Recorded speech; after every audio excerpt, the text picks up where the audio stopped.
Fear को बहुत simple terms में अगर समझा जाए तो ये एक बेसिक इमोशन है जो प्रिमिटिव है, यानी कि हमेशा से ही चला आ रहा है। और ये इंटेंस इमोशन हो सकता है जो कि फ़्लाइट और फाइट रिस्पॉन्स को क्रिएट करता है बॉडी में। अगर फ़ियर को थोड़ा सा हम समझें कि वो किस किस तरीके से हो सकता है या क्या क्या उसके ट्रिगर्स हो सकते हैं, तो वो एक अननोन सिचुएशन हो सकता है, या वो हो सकता है कोई इमीडिएट डेंजर हो, या इमेजिन डेंजर भी, मतलब अगर आप सोचें कि आप ऐसी सिचुएशन में हैं तो भी फियर क्रिएट हो सकता है। उसके अलावा स्पेसिफिक ऑब्जेक्ट से भी हो सकता है कि आप किसी पर्टिकुलर चीज़ को लेके डरें, या फिर रियल लाइफ इन्वायरमेंट में कोई थ्रेट हो आपके लिए, जैसे कि इमिडिएटली कोई कुत्ता पीछे पड़ गया हो या फिर किसी और तरीके का थ्रेट, इससे फियर डेवलप हो सकता है। इसके बाद अगर हम थोड़ा सा इसके रिएक्शन की बात करें तो दो तरीके से इसके रिएक्शंस होते हैं। एक तो आपकी बॉडी में, जिसे हम बायोकेमिकल रिएक्शन कहते हैं, जो कि फाइट और फ्लाइट को एक्टिवेट करता है। बेसिकली आपका ब्रेन एक न्यूरोट्रांसमीटर रिलीज़ करता है नॉरएपिनेफ्रिन, जिसका काम ही होता है कि आप जो भी डेंजर है उसके लिए तैयार हो जाएं। और दूसरा होता है आपका इमोशनल रिस्पॉन्स। इसमें ख़ास बात यह है कि इमोशनल रिस्पॉन्स हर इंसान की अलग अलग होती है। मतलब ऐसा हो सकता है कि मुझे ऊंचाई से डर लगता हो बट आपको मज़ा आता हो। यहाँ पे एक डिस्टिंग्विशिंग फीचर ये है कि कुछ लोग एड्रेनल रश क्रिएट करना चाहते हैं, वो उसे इन्जॉय करते हैं। तो पॉजिटिव या नेगेटिव आउटकम फियर का डिपेंड करता है कि आप उसे किस तरीके से देखते हैं। बिकॉज जो चीज़ किसी एक के लिए फियरफुल हो सकती है वो दूसरे के लिए इन्जॉयमेंट भी हो सकती है। तो इमोशनल रिस्पॉन्स ऐसे वेरी कर सकता है। अब हम कॉजेज़ अगर थोड़े से डिस्कस करें तो कॉजेज़ में कोई पर्टिकुलर थ्योरीज़ का जवाब नहीं दे पाती है, बट फिर भी थोड़ी बहुत थ्योरीज जो समझाने की कोशिश करती है उसमें से है इवोल्यूशनरी पर्सपेक्टिव। मतलब ये कि हमारे जो फोरफादर्स थे वो ऐसे सिचुएशंस में थे जहाँ लाइफ और डेथ की बात थी, तो पॉसिबिलिटी ऐसी थी कि किसी भी चीज़ से कुछ भी हो सकता था। तो वही चीज़ जो जिनसे उन्होंने अपने आप को बचाना सीखा, वही चीज़ हमारे उसमें भी आती चली गई, जैसे हम जेनेटिक प्रीडिस्पोजिशन कहते हैं। जैसे कि पहले ज़माने में स्नेक बाइट से काफ़ी डेथ्स थे, तो मैक्सिमम लोगों में स्नेक फियर बहुत ज़्यादा होता है। और ऐसा भी देखा गया है कि अगर कोई फर्स्ट हैंड आपका रिलेटिव है जिसे किसी पर्टिकुलर चीज़ से डर है, तो वो डर आप में भी आ सकता है। तो एक थ्योरी इसे कहती है। दूसरी थ्योरी ये कहती है कि कोई पर्टिकुलर इवेंट से आपका ट्रॉमेटिक एक्सपीरियंस हो, जैसे कि अगर आप स्कूल गए हैं और आपके टीचर ने आपको ह्यूमिलिएट किया है, क्लास में डांटा है, शर्मिंदा किया है, तो क्योंकि आपने वो चीज़ सहन की है इसलिए आप फियर करेंगे क्लास जाना, क्योंकि आपके दिमाग में आएगा कि मैं एम्बैरस फील करूँगा या ऐसी चीज़ें। तो पर्टिकुलर ट्रॉमेटिक एक्सपीरियंस, लेकिन ये दोनों ही चीज़ें हर रीज़न को नहीं कवर अप करती हैं, क्योंकि ऐसी बहुत से रीज़न्स हैं जिसमें आप फियर होता है लोगों को और उसका कोई एपरेंट रीज़न नहीं है। अभी आपने कहा कि फियर होता है लेकिन कोई रीज़न नहीं है, तो बिना रीज़न के फियर कैसे हो सकता है? सर ये थ्योरीज कवर अप नहीं कर पा रही हैं कि और इसके अलावा क्या रीज़न्स हो सकते हैं। जैसे ऐसा भी हो सकता है कि किसी को कुत्तों का फियर हो, लेकिन ना ही उससे कभी कुत्ते ने काटा है, ना ही कभी कुछ हुआ है, ना ही उसके किसी रिलेटिव को ऐसा है। वो कोई एपरेंट रीज़न नहीं है उसके लिए कि वो फियर करे, बट एक दिमाग में है। काफ़ी लोग डरते हैं, जबकि कुत्तों को हम फ्रेंडली एनिमल मानते हैं, पेट मानते हैं, बट फिर भी लोग डरते हैं। तो वो थ्योरीज कवर अप नहीं कर पा रही। नहीं, उसके पीछे एक रीज़न होगा ना। बिना रीज़न के कैसे हो सकता है? जैसे कोई छोटा बच्चा है, उसको तो कुत्ते से डर नहीं लगता ना। जैसे कोई अभी न्यू बॉर्न है या कुछ है, तो लैंग्वेज उसके माइंड में डेवलप होती है और वो सुनता है, समझता है, या ऐसी कहानियाँ देखता है, या कहीं मूवी में देखता है, या किसी की बात सुनता है, या अपने घर वालों की ही बात सुनता है कि इससे बच करके रहना, ये काट लेगा। कंडीशनिंग। तो कहीं ना कहीं से उसने सुना है जो उसके अंदर फीडेड है, और उस वजह से उसको डर लग रहा है। बिना किसी रीज़न के डर कैसे लग सकता है? सर यही चीज़ अब साइकोलॉजिकल एस्पेक्ट्स में आपकी पर्सनालिटी फिर कवर अप करती है, जिस पे मैं बोलना चाहती हूँ कि ऐसी पर्सनालिटीज़ हैं जिनमें एक सेंस ऑफ फियर, एक सेंस ऑफ एंजाइटी ऐसी भी रहती है, जैसे कि जिसे हम न्यूरोटिक कहते हैं। न्यूरोटिसिज्म एक ऐसी चीज़ है जिसमें आपके पास कोई एपरेंट रीज़न नहीं होता, बट लोग हमेशा अलर्ट मोड में रहते हैं, वो हमेशा ही किसी चीज़ को फियर करते रह सकते हैं। दूसरा ये हो सकता है कि आपकी थिंकिंग पैटर्न्स काफ़ी नेगेटिव हैं। जब आपके थिंकिंग पैटर्न नेगेटिव हैं तो आप एक्सपेक्ट भी नेगेटिव आउटकम्स करते हैं। वैसे में ऐसे लोगों के चांसेस किसी चीज़ को फियर करने के ज़्यादा हाई होते हैं? रीज़न तो हमेशा होता है, बस ये है कि हमें कई बार पता होता है, कई बार पता नहीं होता है। पिन पॉइंट करना डिफिकल्ट राइट, है वो इसमें। पिन पॉइंट करना डिफिकल्ट हो सकता है कुछ सिचुएशंस में। जैसे one reason could be genetic, जैसे कि आपने कहा कि कुछ जेनेटिकली, बायोलॉजिकली कुछ फियर तो हम सबके अंदर है ही, और ऐसा कोई नहीं है दुनिया में जिसके अंदर ना हो, बिल्कुल। क्योंकि एक पर्टिकुलर तरह का एक्शन हमारे अंदर प्रोग्राम्ड है। जैसे कोई भी जानवर होता है तो that particular animal is kind of programmed to do a certain kind of action based upon जैसे भी उसके एंसेस्टर्स करते आए हैं, कि पर्टिकुलर स्मेल से, पर्टिकुलर आवाज़ से उसको पहले ही पता लग जाता है। जबकि सोचा जाए तो अभी तो वो पैदा हुआ है, उसको कैसे पता, बट उसको पता है कि कहाँ भागना है और कहाँ रुकना है, कहाँ डेंजर है कहाँ नहीं है, तो उसको ये पता होता है। ऐसे ही हमको पता होता है। तो एक तो फियर का कॉज होता है जेनेटिक, जो कि हमारे एंसेस्टर्स हैं, they were all hunters and gatherers, तो अपनी लाइफ को सस्टेन करने के लिए, अपनी फैमिली को सस्टेन करने के लिए दे वर ऑलवेज इन डेंजर। तो एक तो वो जेनेटिक रिस्पॉन्स हम सबके अंदर फीडेड है, हम चाहे माने चाहे ना माने। तो एक तो रीज़न वो हो गया। Second reason is psychological, that is got nothing to do with biology, यानी कि वो इमेजिनरी है। हम कुछ भी इमेजिन कर सकते हैं और उसके बेस पर डर सकते हैं। तो एक आया बायोलॉजिकल जेनेटिक रीज़न। दूसरा जो एक बहुत बड़ा रीज़न है वो है जिसको हम साइकोलॉजिकल समझते हैं, बट एक्चुअल में वो साइकोलॉजिकल नहीं है, क्योंकि वो रियलिटी पे बेस्ड है। यानी एक्चुअल में कोई प्रॉब्लम है हमारे सामने, एक्चुअल में कोई डेंजर है कि कोई आदमी है जो गन लेकर के खड़ा है, तो एक्चुअल में वहां पे डरना चाहिए, वहां पे आपको फाइट या फ्लाइट मोड में आ जाना चाहिए। उसको हम साइकोलॉजिकल नहीं कह सकते। क्यों? क्योंकि वो इमेजिनरी नहीं है, वो रियलिटी पे बेस्ड है। या फिर ये कह लो कि हम एक बिजनेस कर रहे हैं, तो बिजनेस में हमने पैसा इन्वेस्ट किया तो हमारा सारा पैसा डूब सकता है। कल को कोई आकर के इंसान ये बोले कि भाई मुझे डर क्यों लग रहा है, डर इसलिए लग रहा है क्योंकि उसके पीछे एक रियलिटी है, एक बेसिस है जिसकी वजह से आपको डर लग रहा है, और लगना भी चाहिए। क्योंकि अगर आपके अंदर वो डर ही नहीं होगा तो आप कोई भी फूलिश स्टेप्स उठाओगे और जा करके बुरी तरीके से फंसोगे किसी न किसी ट्रैप में। ये हो गया दूसरा रीज़न, यानी कि कोई रियलिटी है जिसकी वजह से हमको डर लग रहा है, तो उस वक्त हमको उसका सोल्यूशन निकालना है प्रॉब्लम का, या ये कह सकते हैं प्रॉब्लम है जिसका सोल्यूशन निकालना है। तीसरा होता है इमेजिनरी, यानी एक्चुअल में कोई प्रॉब्लम नहीं है, एक्चुअल में अभी यहाँ पर कोई अर्थक्वेक वाली सिचुएशन नहीं है, लेकिन अगर अभी हम चाहें तो हम यहीं बैठ करके इमेजिन कर सकते हैं कि क्या हो अगर अर्थक्वेक आ जाए, तो अभी मैं क्या करूँगा, मैं कहाँ जाऊँगा।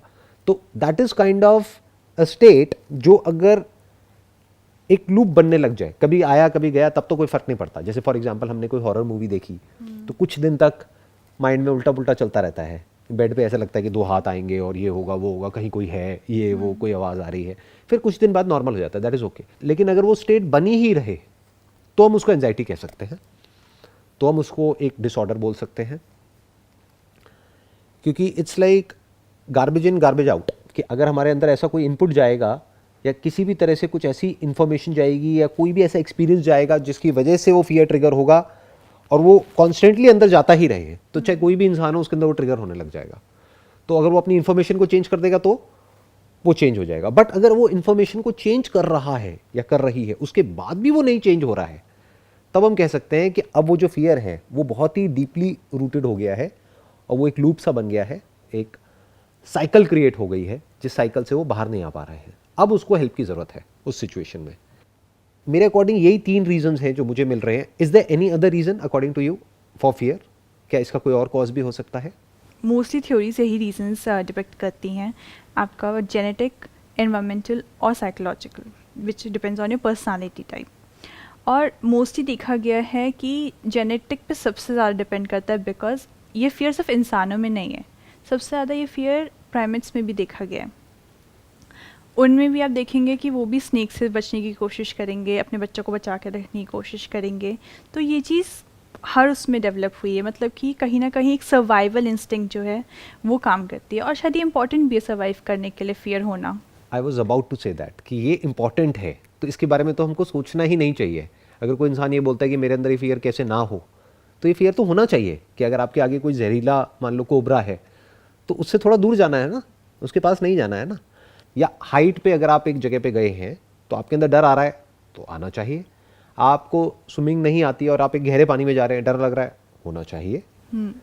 उसके बारे में तो सोचना ही बेकार है, या उसके बारे में तो डिस्कस करने का ही कोई पॉइंट नहीं है, क्योंकि जो जेनेटिक है वो तो अच्छा है हमारे सर्वाइवल के लिए। तो आई थिंक उस लेवल पे तो कोई प्रॉब्लम है ही नहीं। दूसरी एक आ जाती है कि एनवायरमेंटल, जिसको आप कह रहे हैं, यानी कि एक्चुअल में कोई प्रॉब्लम है हमारी लाइफ में जिसकी वजह से हमको डर लग रहा है या गुस्सा आ रहा है, क्योंकि फियर और एंगर हम अलग अलग समझते हैं बट ये इंटर रिलेटेड है। एंगर से पहले हमेशा डर लगता है, तभी वो गुस्सा आता है हमको। यानी हमें डर लगता है कि जो हम चाहते हैं अगर वो नहीं हुआ तो क्या होगा, या उसमें कोई रुकावट आ रही है तो हमें डर लग रहा है कि वो आउटकम अचीव नहीं हो पाएगा, तो इस वजह से वो एंगर ट्रिगर हो जाता है, अंदर एक रश आता है और फिर हमें गुस्सा आने लग जाता है। तो उस गुस्से की भी जड़ क्या है अगर हम ध्यान से देखें तो फियर, क्योंकि अगर हमारे अंदर कुछ खोने का डर नहीं होगा, यानी कोई माइंड में आउटकम ही नहीं होगा, तो डर कैसे लगेगा, और अगर डर नहीं लगेगा तो गुस्सा कैसे आएगा। तो ये भी इंटरलिंक्ड हो गया, बट इस लेवल पे भी कोई प्रॉब्लम नहीं है, क्योंकि यहाँ पर ऐसी बहुत सारी सिचुएशंस होती हैं हमारी लाइफ में डे टू डे बेसिस पे जहाँ पर हमें डर लगना चाहिए और वो हमारे लिए अच्छा है। क्यों? क्योंकि हम देख सकते हैं कि उसमें डेंजर है। हम में और जानवरों में यही फर्क है। देखो, जो पहला वाला है वो तो दोनों में कॉमन है, दैट इज बायोलॉजिकल, उसको हम जेनेटिक कहें, उसको हम कुछ भी बोलते रहें, वो तो कॉमन है, जानवरों में भी है, इंसानों में भी है, नंबर 1। नंबर 2, ये वाला जो फियर है, यानी हम पहले ही देख सकते हैं कि हमारे ये करने की वजह से 1 साल बाद या 2 साल बाद क्या होने वाला है। ये जानवर नहीं देख सकते बट इंसान देख सकता है। फॉर एग्जाम्पल, अगर कोई ऐसा सब्सटेंस है जो मान लो कोई ड्रग्स है, वो आज हम लेते हैं तो आज तो बड़ा मजा आ रहा है, तो कोई जानवर है वो ये नहीं समझ पाएगा कि भाई इसकी वजह से क्या होने वाला है, बट हमें उससे डर लगेगा, जबकि एक तरफ मजा भी आ रहा है। तो वो डर लगना अच्छा है हमारे लिए, क्योंकि वो डर किस बेस पे लग रहा है, इंफॉर्मेशन के बेस पे कि ये सेहत के लिए हानिकारक है। अगर ये डर ना हो किसी इंसान के अंदर तो फंस गया, अब तो एडिक्ट हो जाएगा। तो ये डर भी अच्छा है, यानी fear based upon information, information which is based upon reality, तो ये भी ठीक है। अब आ जाता है सबसे इंपॉर्टेंट जिसका कि हमको मिलकर के आज सॉल्यूशन निकालना है, दैट इज साइकोलॉजिकल फियर, कि एक्चुअल में कोई प्रॉब्लम नहीं है, एक्चुअल में कोई चैलेंज नहीं है, कोई रियल इशू नहीं है, कोई रियल डेंजर नहीं है, इमेजिनरी एक डेंजर है जिसके होने की पॉसिबिलिटी भी बहुत कम है, ऑलमोस्ट नेक्स्ट टू निल है, फिर भी इंसान डर रहा है। या फिर पास्ट में कभी कुछ हो गया था जो अब नहीं हो रहा है, मानो बचपन में आपके साथ कुछ ऐसा हुआ जो अब नहीं हो रहा है, फिर भी आप डर रहे हो, तो ये एक तरह की कंडीशनिंग हो गई। तो इस कंडीशनिंग को कैसे तोड़ा जाए? सर, 2 चीज़ें हैं। पहले एक तो ये भी है, ऊपर से इमेजिन फियर के अलावा अननोन का भी जो फियर है, राइट। लोगों को पता नहीं है कि क्या अच्छा होने वाला नहीं होने वाला, बट पहले से ही डर के जो चलना होता है वो भी एक कंसिडर होता है। आपने भी बोला अननोन का फियर है। अननोन का फियर कैसे हो सकता है? क्योंकि कोई ऐसी जगह जिसके बारे में आपको पता ही नहीं है, उसके बारे में सोच करके आपको डर लग सकता है? नहीं सर, वो डर ये होता है कि अगर मैं उस जगह जाती हूँ तो वो जगह कैसी है, सिर्फ ये सोच करके। स्पेशली अगर आप नेगेटिव थिंकिंग में ज़्यादा हैं तो शायद ये हो सकता है कि वो जगह सेफ़ ना हो, वहाँ पे कुछ ऐसे लोग हो जो मुझे परेशान कर सकते हैं या मेरे साथ कुछ कर सकते हैं। ये सिर्फ आपकी इमेजिनेशन चल रही है एक अननोन चीज़ को लेकर के, एक आउटकम जिसका आपको पता ही नहीं है। तो that is not unknown fear. हम बोलते हैं कि फियर ऑफ द अननोन, और ये बहुत बड़ा एक फियर है, but that is not technically correct, because fear can not B of the unknown. आपकी नॉलेज में जो चीज़ है ही नहीं उसका आपको डर लग सकता है? कैसे लगेगा? इम्पॉसिबल। तो एक्चुअल में अननोन का फियर नहीं होता है। कोई सिचुएशन जो कि अननोन होती है, आप किसी ऐसी जगह पर हो जो कि आपको डेंजरस लग रही है। इसको थोड़ा आराम से समझते हैं। आप एक ऐसी जगह पर गए जहां पर आज से पहले आप नहीं गए हो, लेकिन आपको बिल्कुल भी डर नहीं लग रहा है, इनफैक्ट मजा आ रहा है। दूसरी तरफ से आप एक ऐसी जगह पर गए हो जहां पे आज से पहले आप नहीं गए हो, लेकिन वहां पर जाते ही आपको डर लग रहा है। तो दोनों ही जगह that place is unknown, so you are not afraid of the unknown. एक जगह डर लग रहा है, एक जगह नहीं लग रहा है, क्या रीजन है? सिचुएशनल फैक्टर्स में भी may not be situational factors, because हो सकता है दोनों ही जगह बिल्कुल सेफ हो। then it depends on what you're imagining of that place. Exactly. And imagination is based upon what? Can imagination be of the unknown? No. Imagination is always of the known. जो आप जानते हो past में, कहीं आपने movie में देखा है, कहीं से सुना है, कहीं ये कहीं वो, उसी के बेस पे तो इमेजिनेशन क्रिएट होती है। इमेजिनेशन का मतलब यही है, image nation, nation of images. तो इमेजेस कहाँ है? इसका मतलब स्टोर्ड है ब्रेन में, नहीं तो इमेज कैसे आएगी? तो होता क्या है कि जब भी हम किसी नई जगह पे जाते हैं या किसी नई सिचुएशन में होते हैं या किसी नए इंसान से मिलते हैं या किसी नए तरह के क्रीचर को देखते हैं, तो 2 चीजें होती हैं। या तो वो एग्जिस्टिंग जो आपके माइंड में इंफॉर्मेशन पड़ी है उससे कनेक्ट होता है और आपको अच्छा फील होता है, जैसे मान लो मिकी माउस टाइप का कोई कैरेक्टर आपने देखा तो आपको अच्छा फील हुआ, बट दूसरी तरफ से किसी ऐसे कैरेक्टर को आपने देखा जो देखने में बहुत ही डरावना है, बेस्ड अपॉन व्हाट? किसी न्यूबॉर्न को आप दिखाओगे तो वो दोनों उसके लिए सेम है, चाहे डरावना हो चाहे मिकी माउस वो हो सकता है मिकी माउस से डरेगा और डरावने के पास चला जाएगा, अगर एक छोटे बच्चे की बात करी जाए, क्योंकि अभी तक उसकी ब्रेन में इंफॉर्मेशन ही फीडेड नहीं है कि इससे डरना चाहिए। तो fear is always of the known, it can not B of the unknown, technically speaking. जिसको हम फियर ऑफ द अननोन बोलते हैं वो और कुछ नहीं है, वो basically fear of the known है। यानी क्या कि कोई ऐसी सिचुएशन है जिसमें आप आज से पहले नहीं गए हो, या कोई आप काम कर रहे हो उसका आउटकम अनसर्टेन है, बट आप ये इमेजिन कर रहे हो कि यहां पर ये भी हो सकता है, विच इज वेरी डेंजरस, तब आपको डर लग रहा है। अगर आपके माइंड में ना कोई पॉजिटिव इमेजिनेशन आए उससे रिलेटेड, ना नेगेटिव आए, तो ना डर लगेगा ना मजा आएगा। जैसे एक बहुत ही खतरनाक राइड पर आप बैठे, देखा जाए तो that is very dangerous, but you will enjoy it. So that depends on the personality factor as well, like I said, वो डिपेंड करता है कि आप एड्रेनलिन सीकर हैं या नहीं है। That is one factor, but even if that person is a seeker of that rush, even then उसको डर लग सकता है बहुत सारी सिचुएशंस में, बेस्ड अपॉन कि क्या वो सिचुएशन एक्साइटिंग है या डरावनी है, बेस्ड अपॉन उसके अंदर क्या इंफॉर्मेशन पड़ी हुई है, उसकी प्रोग्रामिंग कैसी है। सो मे बी ये जो एक थ्योरी है जिसको पूरा वर्ल्ड मानता है, और इसके ऊपर बहुत सारी कोटेशंस भी, अगर आप गूगल पे जाकर के सर्च करोगे, that the biggest fear in the world is fear of the unknown, that is technically wrong, that is practically not possible. You can not be afraid of the unknown. देखो आपके पीछे कुछ है which you are not aware of, जो आज से पहले आपने कभी देखा भी नहीं है। Are you afraid of it? But if you keep thinking about it कि कहीं मेरे पीछे कोई है, as far as there is a sound engineer who is sitting over there, जो आपको पता है कि नहीं हमारी टीम का पार्ट है, you are okay with it, but आपको ये लगता है नहीं पीछे कोई चोर है, तब डर लगेगा ना।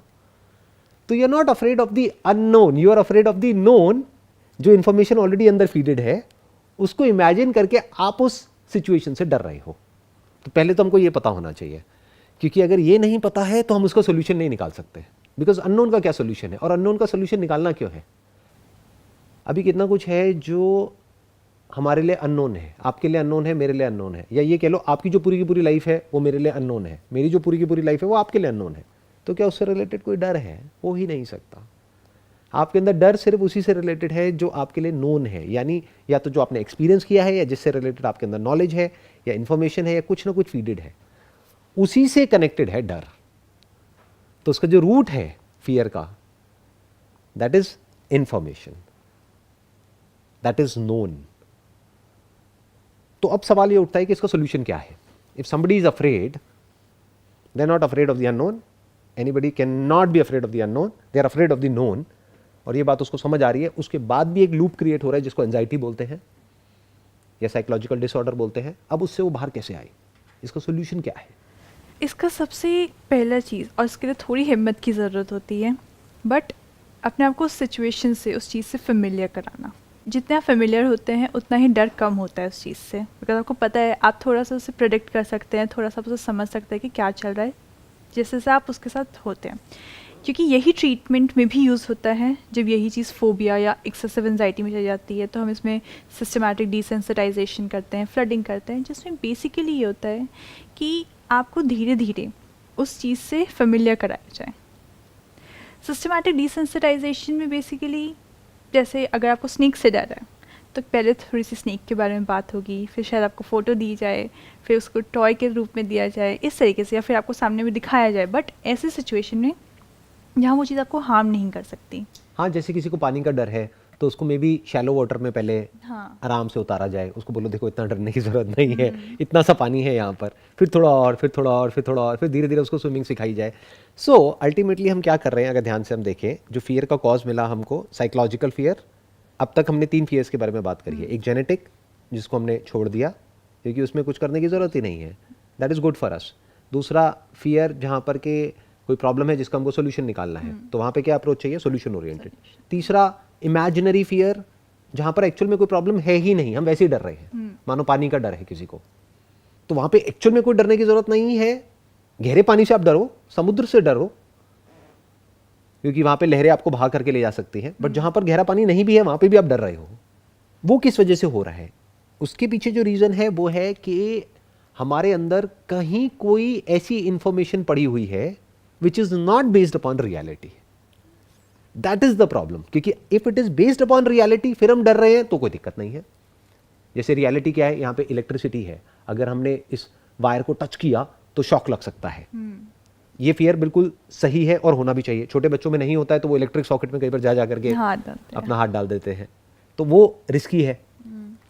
तो ये फियर हमको प्रोटेक्ट कर रहा है, बट हम डर रहे हैं based upon some wrong pre conceive notions which is not in line with reality.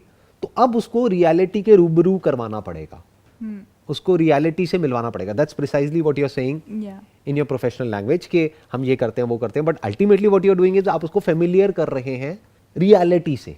For example कोई भूत से डर रहा है तो उसको फेमिलियर कराना पड़ेगा डार्कनेस से, कि देखो डार्कनेस में you are there, I am there, we are holding hands, there is no problem here, there is nothing to be afraid of. अभी हमने पूरी तरह से डार्कनेस भी नहीं करी है, यहाँ पे लाइट है, थोड़ी कम करी है, देख लो कुछ नहीं है। तो ऐसे करते करते करते करते जब उसके जो नोशंस हैं वो चेंज हो जाते हैं तो फियर गायब हो जाता है, तो एंजाइटी गायब हो जाती है। और ये छोटी छोटी सिचुएशंस में तो काम करता ही है, बट अगर कोई बड़ी सिचुएशन की बात करी जाए तो वहां पे भी काम करता है। जैसे डेथ, एक है द रियलिटी ऑफ डेथ, एक है द परसेप्शन ऑफ डेथ, जैसे हम डेथ के बारे में सोचते हैं। एक है जो एक्चुअल में डेथ है, वो तो उसी को पता है ना जिसकी डेथ हुई है, बाकी तो किसी को पता ही नहीं है। जीते जी उसको क्या पता कि डेथ क्या होती है। जैसे फॉर एग्जांपल किसी को कोई बीमारी हुई है तो जिसको हुई है उसी को तो पता है उस बीमारी की वजह से कितना पेन होता है, जिसको हुई नहीं है उसको क्या पता, उसके लिए तो एक इमेजिनेशन है। तो ये जो डेथ है ये क्या है, इसके भी हमारे अपने अपने नोशंस हैं हर एक के। एक्चुअल में हमें उन नोशन से, उस इंफॉर्मेशन से, उन थॉट से डर लगता है। तो अगर हम उन नोशंस को करेक्ट कर लें तो वो डर भी हमारे अंदर से पूरी तरह से निकल जाता है। तो अभी मैं क्या कह रहा हूं कि एक तो हो गए छोटे मोटे डर, एक मैं कह रहा हूं सबसे बड़ा डर लाइफ का, दैट इज डेथ। वो डर भी एक इंसान के अंदर से पूरी तरह से निकल सकता है। हाँ, पेन का डर नहीं निकलेगा क्योंकि pain is for real. I think mostly डर इसी चीज़ का होता है कि पेन कैसे, अब पेन समझाएंगे अगर एग्जैक्टली तो दो चीज़ों का डर होता है एक इंसान के अंदर, एक कि पेनफुल डेथ ना हो, दूसरा मेरे किसी नियर एंड डियर की डेथ ना हो। दुनिया में कहीं कुछ होता रहे कोई फर्क नहीं पड़ता है, fear of loss, fear of loss. और वो भी नियर एंड डियर में भी अगर उसकी डेथ हो जाती है तो मेरा क्या होगा, that is the real fear. ये नहीं कि उसका क्या होगा, क्योंकि वो अगर एक पेनफुल सिचुएशन से निकल रहा है और उसकी डेथ हो भी गई तो उसके लिए तो अच्छा है। मानो that person is having some chronic deadly disease जिसकी वजह से that person is suffering every day since last many years, तो अगर उस पर्सन की डेथ हो भी जाती है तो उस पर्सन के लिए तो अच्छा है। बट हम अपने बारे में सोच करके डर रहे हैं कि हमारा क्या होगा उसके बाद में। मे बी हम उस पर फाइनेंशियली डिपेंड करते हैं, मे बी इमोशनली डिपेंड करते हैं, मे बी साइकोलॉजिकली डिपेंड करते हैं। तो अपनी डिपेंडेबिलिटी की वजह से हमको डर लग रहा है। और एक है तीसरा फियर जिसके बारे में कोई बात नहीं करता है, but that is deeply rooted. वो कभी हम उस तरफ देखते ही नहीं है, हम उससे भागते रहते हैं। वो है हमारी खुद की डेथ, मेरी डेथ।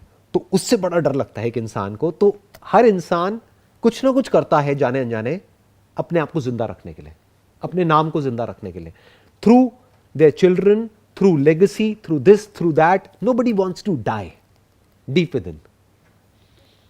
वो एक बहुत ही डीपली रूटेड फियर है जहां तक कोई देखता नहीं है, कभी भी जाता नहीं है वहां तक। बट अगर उसको हम देख लेते हैं और उसको हम एड्रेस कर सकते हैं तब हम कह सकते हैं कि हाँ, इस दुनिया का जो सबसे बड़ा डर है उससे हम फ्री हो चुके हैं पूरी तरह से। ये काफ़ी इंटरेस्टिंग पॉइंट सर, क्योंकि जब हम सिम्टम्स की भी बात करते हैं फियर के, तो फिजिकल सिम्टम्स तो बिल्कुल एंजाइटी को ही कॉपी करते हैं, बिकॉज सेम ही होता है। फियर, हार्ट बीट में चेंजेस होते हैं, बिल्कुल, स्वेटिंग हाँ, और ये वो। और जो साइकोलॉजिकल पार्ट होता है वो भी समवॉट इसी से रिलेटेड है। एक तो आपकी ओवरवेल्म हो जाना, बहुत ज़्यादा क्या कहते हैं इमोशनल हो जाना, लेकिन एक सेंस ऑफ डेथ वाला जो आता है, बिकॉज एंजाइटी में भी जब आपकी धड़कनें बढ़ जाती हैं तो इंसान को उस समय ये डर नहीं होता कि जो सामने है, बस ये डर होता है कि मुझे कुछ हो जाएगा। राइट, क्या मुझे कुछ होने वाला है, हाँ। अब तो मैं गया, बिल्कुल। डर लगता है ना। और उस डर की वजह से एक और एंजाइटी क्रिएट हो जाती है, तो अब एक और लेयर क्रिएट हो गई है। Now that person is not afraid of कि मैं मरने वाला हूं, अब उसको ये भी डर लग रहा है कि ये जो हो रहा है इसकी वजह से पता नहीं क्या होने वाला है। और ऐसा नहीं है उसको पता नहीं है, अगर पता नहीं होता तो उसको डर नहीं लगता, तो वो होता और चला जाता। उसको पता है कि क्या होने वाला है, यानी उसको क्या लग रहा है कि अब मैं मरने वाला हूं, कि अब तो मैं गया, अब तो मैं गया। फिर उसको ये डर लग रहा है कि ये सब क्या हो रहा है और इसकी वजह से जो मुझे डर लग रहा है अब मैं उसका क्या करूं। तो now that is fear of fear. अब वो कह रहा है कि मुझे डर नहीं लगना चाहिए। अब वो जितना ये बोल रहा है वो सिम्टम्स और बढ़ रहे हैं, उसको और डर लग रहा है।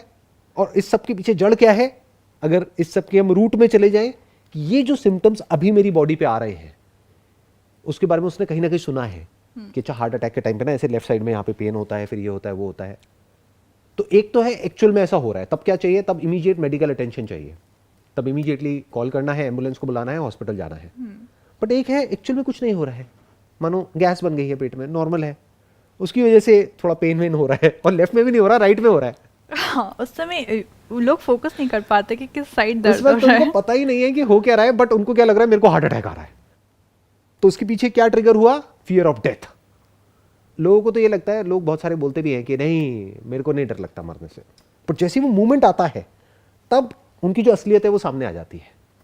देन दे आर लाइक मैं क्या करूं, मैं कहां जाऊं, मैं क्या करूं। Then that person is getting anxious, and the more that person is getting anxious वो सिम्टम्स और एस्केलेट हो रहे हैं, और फिर एक एंजाइटी ट्रिगर हो गई है, और उस एंजाइटी की वजह से कई बार एक्चुअल में हार्ट अटैक आ जाता है। बिल्कुल, एंजाइटी काफी बड़ा कारण है इस चीज का। मतलब इतना ज्यादा पैनिक क्रिएट हो गया कि एक्चुअल में कुछ भी नहीं था, बट वो करते करते करते करते करते करते वो इतना बढ़ गया कि बॉडी के ऊपर इतना बर्डन आ गया कि एक्चुअल में प्रॉब्लम हो गई।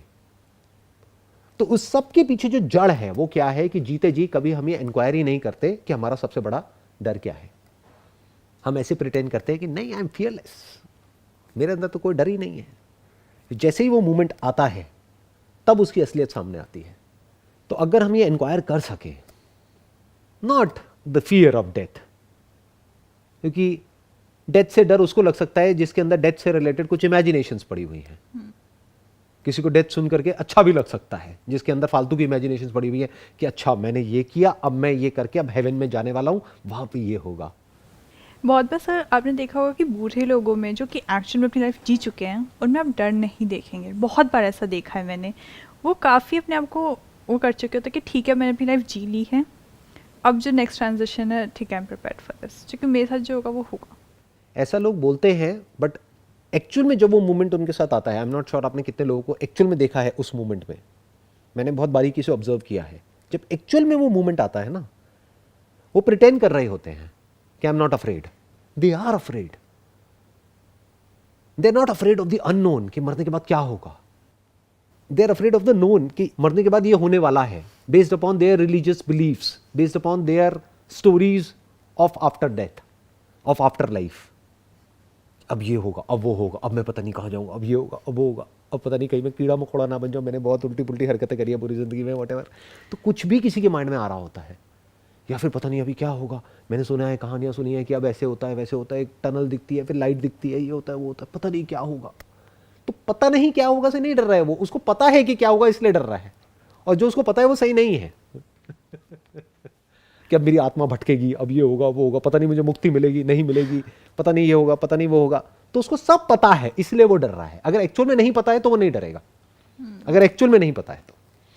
So all I am saying is कि जो भी लाइफ में हमारे फियर्स हैं, एक है जो रियलिटी पे बेस्ड है, उसमें डरना ज़रूरी है क्योंकि वो एक प्रॉब्लम है जिसका हमको सोल्यूशन निकालना है। यानी कोई बीमारी है, उसकी वजह से पेन हो रहा है, तो उसका इमीडिएट सोल्यूशन निकालना है, उसको पोस्टपोन नहीं करना है। हो सकता है वो बीमारी बढ़ जाए।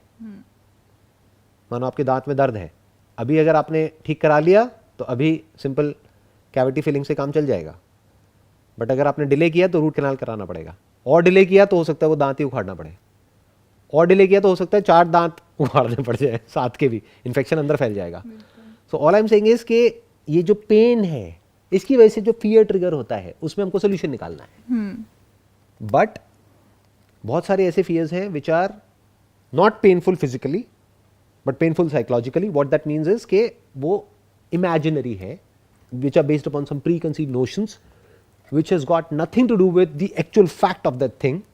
तो हमको actual fact को face करना है, उसको समझना है, then we can live a fearless life. Then we can be free from fear, not just theoretically but actually deep within. There will be no fear. There will be no fear which is not useful for you. Let me put it this way. Yeah. Fear is useful in some situations, in some other situations it is useless. तो useful fear बचा रह जाएगा, useless fear जितना भी है वो सब गायब हो जाएगा. आई थिंक जब तक सर बात फियर तक रहती है इंसान फिर भी उसे कंट्रोल कर सकता है और करना चाहिए. मतलब जो स्पेशली इमेजिन फियर है उसको तो बिल्कुल ही. और जहाँ तक प्रॉब्लम फोकस्ड है वो भी.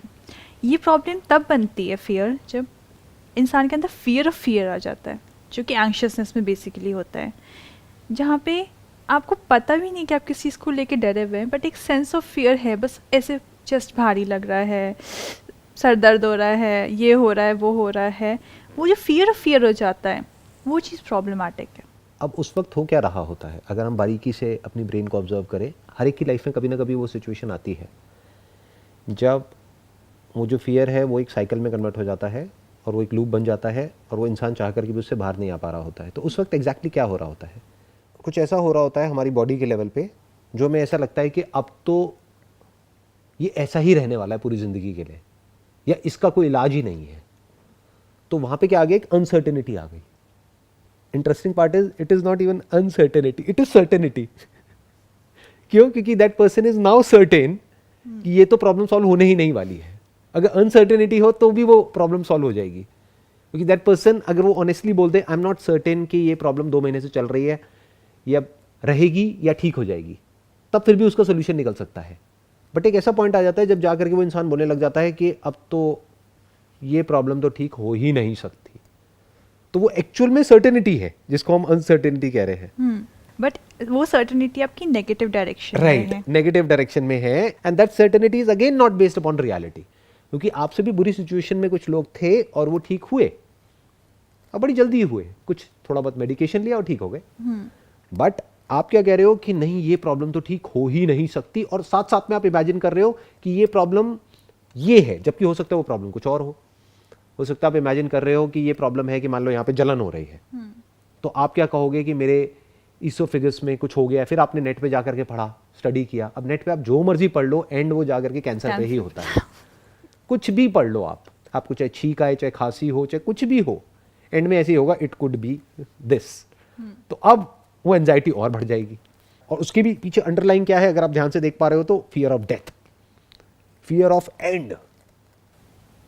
सारे जो रिलीजियस बिलीफ्स हैं वो इसी पे तो बेस्ड हैं, क्योंकि फंडामेंटली इंसान डरता है कि पता नहीं मरने के बाद क्या होगा. उसको ये डर होता है कि कहीं सब कुछ खत्म तो नहीं हो जाएगा. तो वो खत्म नहीं होना चाहता है, वो कंटिन्यू रहना चाहता है. इसलिए कहानियां बन गई, हेवन की, हेल की, ये वो व्हाटएवर, आफ्टर लाइफ, ये सारी कहानियां एक इंसान को कंफर्ट देने के लिए. बट एक्चुअल में वहां पे कंफर्ट की इतनी जरूरत नहीं है, रियलिटी को देखने की जरूरत है. बिल्कुल ऐसा है कि एक भूत की वजह से आप एक ताबीज पहन रहे हो, तो एक्चुअल में आपको ताबीज की जरूरत नहीं है, बल्कि सच को देख लेने की जरूरत है कि भूत कुछ नहीं होता है. तो सर हम इससे किसी नहीं कह सकते कंफर्ट से ज़्यादा ये इंसान को डराने की भी कोशिश है कि अगर आपके कर्म ऐसे नहीं होंगे तो आप हेल में जाएंगे, कर्म ऐसे होंगे तो आप हेवन में जाएंगे. बट वो बच्चों के लिए ठीक है, बच्चों को डराने के लिए. बट प्रॉब्लम क्या है कि बहुत सारे लोग बड़े होते हैं बट उनका दिमाग बच्चों वाला ही होता है. तो बहुत ही बेसिक लेवल पे डराने के लिए बहुत अच्छा है, बट इसी को लोग उल्टा भी यूज़ कर सकते हैं, क्योंकि कर्म अच्छे क्या और बुरे क्या. बहुत सारे जो टेररिस्ट हैं उनके हिसाब से उनके कर्म अच्छे हैं और वो कर्म एक्चुअल में बुरे हैं, लेकिन उन सो कॉल्ड अच्छे कर्मों की वजह से उनको हेवन मिलने वाला है, इसीलिए वो काम कर रहे हैं. तो इसको अलग तरीके से कोई इंसान इंटरप्रेट भी कर सकता है. तो ये देखने में जो दूर दूर से बड़ा अच्छा लगता है वो एक्चुअल में बुरा है, क्योंकि जो भी ऐसे नोशंस होते हैं इमेजिनेशन के बेस पे अगर किसी इंसान को कंट्रोल किया जाए तो उसको किसी भी डायरेक्शन में भगाया जा सकता है. तो बेटर ये है कि वो इंसान खुद अपनी इंटेलिजेंस के अकॉर्डिंग एक्ट करे, रियलिटी के बेस पे एक्ट करे, बजाय कि कहानियों के बेस पे एक्ट करने के. सो द पॉइंट इज कि उस वक्त क्या किया जाए जब एक इंसान का जो फियर है वो फियर ऑफ फियर में कन्वर्ट हो चुका है, कि मुझे एंजाइटी हो रही है कि अब मुझे दोबारा अगर वही पैनिक अटैक आ गया तो क्या होगा. उसको ये डर लग रहा है. तो अब उसको क्या करना है कि उसको एक्चुअल में समझना है कि वो पैनिक अटैक है क्या. ये नहीं कि पैनिक अटैक आ गया तो क्या होगा। और बार बार अगर एक इंसान को पैनिक अटैक्स आते हैं तो उसके अंदर ये डर आने लग जाता है कि अब तो ये ऐसे ही चलेगा, and the moment that comes in, फिर सुसाइडल थॉट्स आने लग जाते हैं, क्योंकि दैट पर्सन बिकम्स होपलेस। तो वो अनसर्टेन नहीं है, it's not fear of the unknown और fear of uncertainty, is basically fear of certainty, जिसको आप कह रहे हैं कि नेगेटिव वे में, बट उसकी अपनी इंटरप्रिटेशन है कि अब मैं ठीक नहीं हो सकता हूं। The moment a person says that, हो सकता है वो प्रॉब्लम बहुत छोटी हो, एक साइकेट्रिस्ट के पॉइंट ऑफ व्यू से कुछ भी ना हो, एक छोटा मोटा कोई मेडिकेशन दिया ठीक हो गया, बट क्योंकि उसको नहीं पता है कि वो छोटी है तो वो इमेजिन कर रहा है कि बड़ी है। प्रॉब्लम कुछ और है, प्रॉब्लम साइकोलॉजिकल है, उसको वो इमेजिन ये कर रहा है कि वो बायोलॉजिकल है, मे बी कैंसर है, जबकि कैंसर का उससे कोई दूर दूर तक लेना देना नहीं है। तो उसको दो काम करने हैं, एक किसी कैंसर स्पेशलिस्ट के पास में जाकर के अपना चेकअप कराना है, क्योंकि वो तो वैसे भी बुरा नहीं है। कहते हैं कि कैंसर का साल में एक बार तो वैसे भी चेकअप करा ही लेना चाहिए, on the most conservative side. वैसे साल में 2 बार बोलते हैं, बट एक बार तो करा ही लेना चाहिए किसी भी ऐसे इंसान को जो बिल्कुल सब कुछ नॉर्मल है, उसको भी जाना है, जाके चेकअप करा के आ जाओ। तो अगर कुछ होगा भी तो इनिशियल स्टेज पे आपको पता लग जाएगा ना, और वहीं पे उसका क्योर है, बाद में आगे जाकर के तो प्रॉब्लम है। उसको दो काम करने हैं, एक जो भी उसके माइंड में डर है उसका उसने इलाज निकाला कि नहीं ऐसा नहीं है, जो मुझे लग रहा था मैं गलत हूं। अब उसके अंदर एक हम्बल एटीट्यूड होना चाहिए, ये एक्सेप्ट करने का, आई am not an expert in this field, तो एक्सपर्ट की मुझे सुननी है, ये नहीं जाकर के डॉक्टर को बताना है, क्योंकि वहम का कोई इलाज नहीं है ना। एग्जैक्टली। ऐसे भी बहुत लोग होते हैं कि वो घूम रहे हैं अलग अलग डॉक्टर्स के पास में और वो जाकर के पूछ रहे हैं अलग अलग डॉक्टर से कि शायद कुछ निकलेगा, यानी वो क्या चाह रहे हैं कि कहीं ना कहीं मैं जो सोच रहा हूँ वो प्रूव हो जाए कि मैं सही हूँ। तो ये बेवकूफ़ लोगों की निशानी है। उसको ये नहीं प्रूव करना है कि वो सही है, उसको ये प्रूव करना है कि सही क्या है। वो कौन बताएगा? एक एक्सपर्ट। अब उसने बता दिया भैया आपको ऐसा नहीं है, यानी आपको कैंसर नहीं है, आप जाओ इंजॉय करो। नंबर 1, अभी भी वो प्रॉब्लम सॉल्व नहीं हुई, अभी भी उसको पैनिक अटैक्स आ रहे हैं। उसका कॉज उसको साफ नजर आ रहा है, basically he is getting anxious about the anxiety attack, panic attack. उसको ये भी मिल गया, बट उसको अभी तक ये नहीं समझ आया ये पैनिक अटैक आ क्यों रहा है, इसके पीछे क्या रीजन है, वेदर दैट इज साइकोलॉजिकल और फिजिकल। अब उसको एक साइकोलॉजिस्ट के पास में जाना है ये देखने के लिए कि क्या वो प्रॉब्लम साइकोलॉजिकल है, या अगर वो फिजिकल है तो एक साइकेट्रिस्ट के पास में जाना है, प्रॉब्लम सॉल्व हो जाएगी। यही दो रह गया, और क्या रह गया? फिजिकल तो हमने डॉक्टर के थ्रू रूल आउट कर दिया, जो भी जनरल फिजिशियन है या कोई एक्सपर्ट है पर्टिकुलर उस फील्ड में, जिस भी फील्ड से रिलेटेड उसके अंदर डाउट आ रहा है, मानो पेट में कोई प्रॉब्लम चल रही है, तो पेट के जो एक्सपर्ट्स होते हैं, जो डॉक्टर्स होते हैं, उनको दिखाया, उन्होंने कह दिया नहीं कुछ नहीं है, सब ठीक है। ज़्यादा से ज़्यादा कुछ टेस्ट कर लिए, एंडोस्कोपी कर लिया, ये कर लिया, वो कर लिया, दिखा दिया नहीं कुछ नहीं है, देख लो जी कैमरे पे देख लो, तसल्ली कर लो, तसल्ली हो गई। हार्ट का डर है, अपना जाकर के हार्ट का वो करा लिया, सीटी स्कैन करा लिया, जो भी कराना है वो करा लिया, पता लग गया नहीं हार्ट में भी कुछ नहीं है। अब क्या रह गया? अब दो ही चीज़ें रह गई, या तो साइकोलॉजिकली आप खुद ही कुछ उल्टे पुल्टे आपके नोशंस चल रहे हैं तो उसको लिख करके पेपर पे या तो खुद ठीक करो, या किसी की प्रोफेशनल की help low. May be the problem is not psychological, it is physical. आपकी बॉडी में किसी पर्टिकुलर केमिकल की कोई कमी हो रही है जिस वजह से वो अटैक्स ट्रिगर हो रहे हैं, तो उस लूप को ब्रेक करने के लिए यू नीड सम मेडिकेशन, तो मेडिकेशन ले लो। बट अब इंडिया में प्रॉब्लम क्या है, यहाँ पे अवेयरनेस ही नहीं है। यहाँ पे अगर कोई बोलता है कि भाई मेरे को मेडिकेशन चाहिए या आई नीड मेडिकेशन, तो लोग सामने वाले कोई समझता ही नहीं है। हाँ वो बोलेगा मेरे को पेट में दर्द है, हाँ बेटा जा डॉक्टर की दवाई खा के आ जा। बट बोलेगा मेरे को ये अटैक्स आ रहे हैं, अरे ये सब कुछ नहीं होता है, चल तेरे को झाड़ा लगवा के आते हैं, झाड़ा फूक करवा देते हैं, व्हाटएवर। जब वैसे भी आप डॉक्टर के पास अगर जाएंगे तो सबसे पहले मेडिकल चेकअप ही होता है इस तरीके से, ताकि कोई भी मेडिकल कंडीशन रूल आउट हो जाए किसी भी तरीके से। जब वो कंडीशन रूल आउट हो जाती है उसके बाद भी बहुत बार हार्मोनल टेस्ट होते हैं, और बहुत बार ऐसा होता है कि ब्रेन केमिकल की कमी से भी बहुत तरीके की चीज़ें होती हैं, या एक्सेसिव कोई चीज़ हो रही है जनरेट, उससे भी होती है। तो वो सारे मेडिकल कॉजेज़ बहुत बार एक बार दिखवा लेने में बेटर है, बिकॉज ये चीज़ एक इंसान अपने से नहीं डील कर सकता। मैं आपको एक बहुत ही सिंपल एक एग्जांपल देता हूँ। विटामिन डी आज की डेट में 90% लोगों को आप टेस्ट करा लो, उनका विटामिन डी कम आएगा, और बहुत कम आएगा। आइडियली मानो मिनिमम 50-60 तो होना ही चाहिए, लोगों का आता है 5-10। मेरा खुद का 15 आया था मैंने जब टेस्ट कराया था 2-4 साल पहले। क्यों? क्योंकि सनलाइट से हम दूर हैं, और हमारी डाइट में भी ऐसा कुछ नहीं है कि बहुत ज़्यादा विटामिन डी हो या कुछ हो। तो उसके बाद में मैंने कुछ टाइम तक कुछ सेशेस लिए विटामिन डी के, अब वो नॉर्मल हो गया। तो मैं ये कह रहा हूँ कि मिनरल्स, विटामिन्स, डाइट, न्यूट्रिशन, उसी लेवल पे बहुत कुछ कमियां हो सकती है, जिसको अगर हम बेसिक लेवल पे ही अगर ठीक कर दें ना तो बहुत कुछ ठीक हो जाता है। Because food is medicine, food is not different from medicine. जब से कोपिंग की बात आती है तो आपका ये पॉइंट बहुत वैलिड है कि अपने खुद का ध्यान रखना, एक्सरसाइज, टाइम पे सोना, Right. बिकॉज मेलाटोनिन वगैरह भी अगर आप ज़्यादा स्लीप के साथ करेंगे तो वो भी बहुत इश्यूज क्रिएट करते हैं। स्लीप अपने में काफ़ी बड़ा कॉज है डिप्रेशन का इशू के लिए, एनजाइटी के लिए, तो वो सारी चीज़ें भी इंसान को ध्यान रखने की ज़रूरत है। और उसके पीछे एक बहुत बड़ा रीज़न ये है, नींद क्यों नहीं आती है टाइम से, क्योंकि हम रात रात को देर देर तक अपने मोबाइल पे टाइम पास करते रहते हैं। और मोबाइल पे भी क्या कंटेंट हम कंज्यूम कर रहे हैं, ऐसा कंटेंट जो कचरा है, जो गंदगी है, जो अगर अंदर जाएगा तो आप नहीं भी चाहोगे तो आपके अंदर एंजाइटी और फियर ट्रिगर हो जाएगा। जो कंटेंट बहुत ही वायलेंट है, बिल्कुल। जो कंटेंट ऐसा है कि वो आपके जो डीप रूटेड जो फियर्स हैं उन सबको ट्रिगर कर देगा। तो बिल्कुल ऐसा है, गार्बेज इन गार्बेज आउट। तो अब आप क्या कर रहे हो, आप सब कुछ ही गलत कर रहे हो। जो करना चाहिए एग्जैक्ट उसका अपोजिट कर रहे हो। यानी साइकोलॉजिकली कुछ अच्छा कंज्यूम करना चाहिए, अच्छी इंफॉर्मेशन अंदर कंज्यूम करनी चाहिए, वो हमें समझ ही नहीं आती है। अभी सेशन जो अभी हो रहा है, पीछे से मैं देख सकता हूँ कि कितने लोग पूरा देखते हैं, कितने लोग कितने मिनट तक देखते हैं। तो मान लो अगर ये 40 मिनट्स का है तो हार्डली 20% लोग होते हैं जो पूरा देखते हैं। तो बाकी के 80% कहाँ हैं? वो 2-4-5 मिनट देखते हैं और बंद करके चले जाते हैं। नहीं जी, हमें समझ नहीं आ रहा। बट यही कोई मूवी हो, स्पेशली हॉरर मूवी हो, वो पूरी देखेंगे बैठ करके एंड तक। या कोई न्यूज़ हो जिसमें या कोई न्यूज़ हो जिसमें गॉसिप हो, या कोई ऐसा इंसान जो कि बहुत ऊपर है उसको बिल्कुल ही नीचे गिराया जा रहा हो, क्योंकि वो सुन के बड़ा अच्छा लगता है ना अंदर ही अंदर एक इंसान को कि मैं ही गया गुजरा नहीं हूँ, देखो वो उसको पता नहीं क्या समझती, तो वो तो बिल्कुल ही गया गुजरा है, उसमें उसको सेटिस्फैक्शन मिलती है। तो क्या हो रहा है, अल्टीमेटली एक इंसान सब कुछ ही गलत कर रहा है, चारों तरफ सब कुछ ही गलत हो रहा है। तो इसमें अगर सब कुछ सही करना है तो उसके लिए एफर्ट करना पड़ेगा। वो बहुत कम लोग करने को तैयार है। वो क्या कहते हैं कि यार हमें कुछ ना करना पड़े, अपने आप सब कुछ हो जाए। अपने आप नहीं होता है। फिजिकली आपको सब कुछ ठीक करना पड़ेगा, यानी अपनी डाइट, न्यूट्रिशन, वाइटामिन्स, मिनरल्स, जो भी डाइट का बैलेंस होता है उसको ठीक करना पड़ेगा। एक्सरसाइज करनी पड़ेगी, वर्कआउट करना पड़ेगा। अब एक इंसान कहेगा कि हाँ ये तो मुझे पता है, इसमें नया क्या है। अरे भाई तू कर रहा है, नहीं कर रहा है।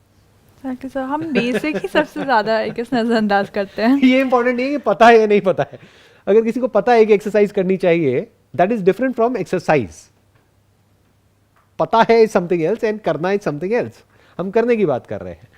तो मैं क्या कह रहा हूं कि फिजिकली उसको बहुत कुछ सही करना पड़ेगा, डाइट के लेवल पे ठीक करना पड़ेगा, स्लीप के लेवल पे करना पड़ेगा। नींद अच्छी आए तो वो एक अलग तरह का कंटेंट है जिसको कंज्यूम करके नींद अच्छी आती है। एक अलग तरह का कंटेंट है जिसको कंज्यूम करके नींद उड़ जाती है। तो अगर कई दिनों तक आपकी नींद उड़ जाएगी तो पैनिक अटैक्स आने शुरू हो जाएंगे आपको, आप नहीं भी चाहोगे तो। If you are sleep deprived तो कई तरह की हेल्यूसिनेशंस होने लग जाएंगी। तो इस सब का सोल्यूशन क्या है, या जो भी अभी तक हमने डिस्कस किया उसको समअप किया है, तो उसका सोल्यूशन क्या है? Back to basics.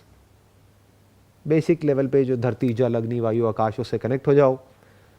कम से कम पोल्यूशन हो, जो चीज़ें आप कंज्यूम कर रहे हो उस लेवल पे, आपकी डाइट के लेवल पे, न्यूट्रिशन के लेवल पे, सनलाइट का आपको पूरा एक्सेस मिल रहा है। कोई डेफिशिएंसीज हैं तो उसको आप पूरी कर रहे हो, विटामिन्स की, मिनरल्स की, कार्ब्स की, प्रोटीन्स की, फैट्स की, सब कुछ इंपॉर्टेंट है। हो सकता है पतले होने के लिए आपने जो बेसिक डाइट है उसी की धज्जियाँ उड़ा दी है, सैलेड खा रहे हो सुबह से रात तक। मैंने बहुत देखा है ऐसे लोगों को।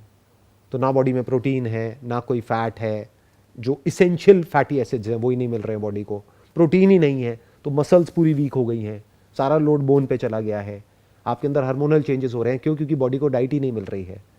और सर अगर आपने नोटिस किया हो कि अगर आपकी तबीयत खराब हो तो उस समय हर चीज़ ज़्यादा प्रॉब्लमेटिक लगने लग जाती है। Number 1 is that, and number 2 is कि आप ऐसी चीज़ों की तरफ अट्रैक्ट होने लग जाते हो। उस वक्त जब आपकी तबीयत खराब होती है तो कैसे लोग अच्छे लगते हैं? जो फुल ऑफ लाइफ हो, जो खुश हो, या ऐसे लोग जो और आपसे भी ज़्यादा परेशान हो? कभी देख लेना। हाँ, क्योंकि उनके कांटेक्ट में आकर के हमको अच्छा फील होने लग जाता है कि मेरी अकेले की तबीयत खराब नहीं है, इसकी तबीयत तो मेरे से भी ज़्यादा खराब है। तो उसको थोड़ी सी देर के लिए बेटर फील होता है। और ऐसे लोग जो थोड़ा बेटर फील करते हैं, उनमें भी कमी निकालने की कोशिश करते हैं अपने माइंड में। कहते हैं हाँ ये ऊपर से दिखा रहा है खुश है, अंदर से ज़रूर कुछ ना कुछ होगा, दिखा नहीं रहा है। अल्टीमेटली क्या हुआ, एक लूप बन गया है पूरा का पूरा। तो बैक टू बेसिक्स का मतलब क्या हुआ? साइकोलॉजिकली अच्छा कंटेंट कंज्यूम करो, इंटेलेक्चुअली अच्छा स्टिमुलेटिंग कंटेंट कंज्यूम करो ताकि आपकी ब्रेन सही तरीके से काम करे, पैसिव से एक्टिव मोड में जाए और कंस्ट्रक्टिवली एक्टिव हो, क्रिएटिवली एक्टिव हो। ऐसा नहीं डिस्ट्रक्टिवली एक्टिवेट हो गई है। और health wise, body wise, nutrition wise, हर तरीके से आपको कुछ ऐसा करना है जो सही हो, यानी बेसिक्स के अकॉर्डिंग हो। तो इन जस्ट वन लाइन जो भी हमने आज डिस्कशन किया है उसको अगर एक लाइन में समाप्त किया जाए तो that is back to basics. Basics को समझो, लाइफ के जो बेसिक फंडामेंटल्स हैं उन बेसिक्स के पास आ जाओ। जितना पास आ जाओगे उतना ही आपके चांसेस बढ़ जाएंगे किसी भी तरह की कोई भी प्रॉब्लम से डील करने के, whether that problem is physical और psychological. What's your take on this? So I think what you said is valid. We know about the basics, but we really need to get to it. Because this is what triggers anxiety later on, which is its whole self, a lot of disorders. तो वो सारी चीज़ें बनने से पहले better है कि आप अपने लेवल पे जितना भी सोल्यूशन फोकस्ड होकर के प्रॉब्लम से डील कर पाएँ किसी भी तरीके से, अपने लेवल पे, एक स्पेशलिस्ट के लेवल पे, किसी भी लेवल पे, वो ख़त्म करने से पहले कि वो इस लेवल पे चला जाए कि वो आउट ऑफ कंट्रोल हो जाए। Exactly. So it was pleasure talking to you. Thank you so much.